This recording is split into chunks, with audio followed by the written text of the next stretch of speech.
Welcome to Family Gamer TV. Now, I've been playing a game for the first time that probably I should have played a long time ago. The Phoenix Wright series are games that cast you as an attorney investigating a particular crime.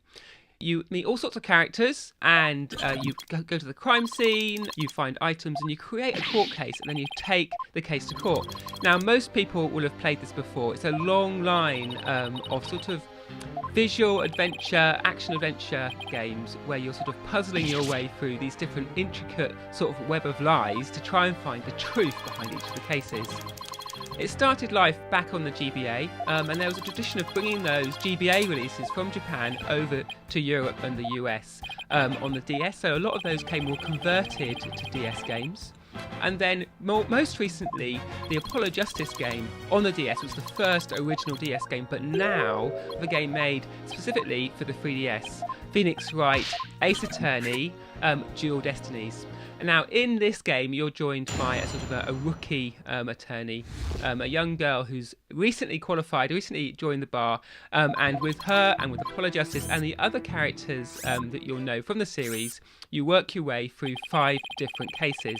Now, what I like about this is that it has a really nice overarching story that runs through all of those 5 cases.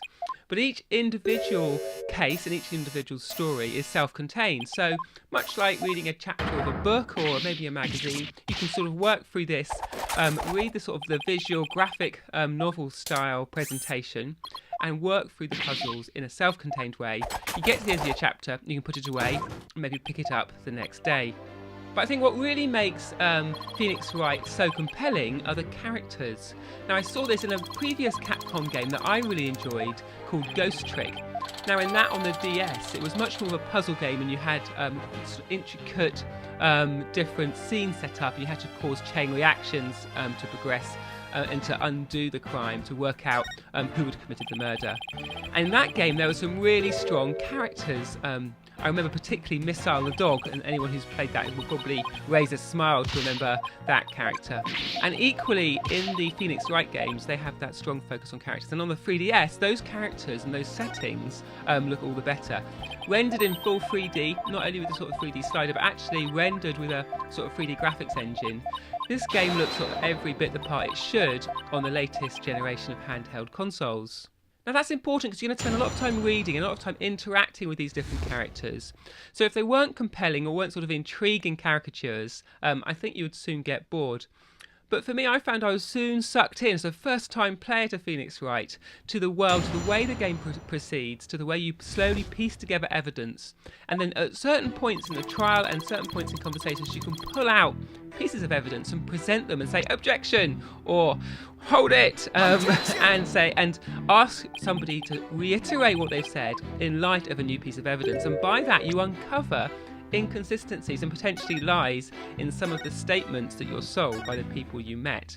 As you do that, you need to construct a defence for the case that slowly will unravel the lies that are being told and will get to the truth. And there's a real satisfaction in progressing through this, and more so than previously, because there's a real sense that it's a branching story here.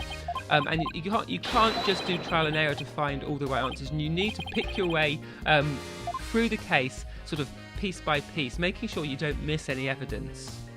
So by the time you get to the end of the game, and I won't spoil the story for you now, you've really sort of spent a lot of time with these characters and have grown quite fond, quite attached to some of the individuals here, and I'm looking forward to more adventures with them.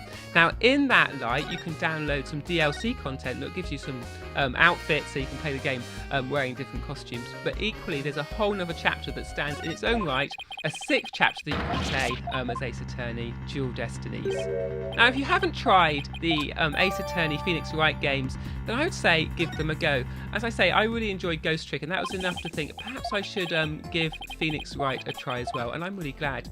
I really enjoyed playing it, sort of sat on the sofa, maybe chatting to my wife, maybe with the TV on, working through the different chapters of the game, much like I would be flicking through a magazine. So it didn't hold my attention avidly, but over time I was able to sort of have a journey with the game and with the characters, and get more involved in what was going on.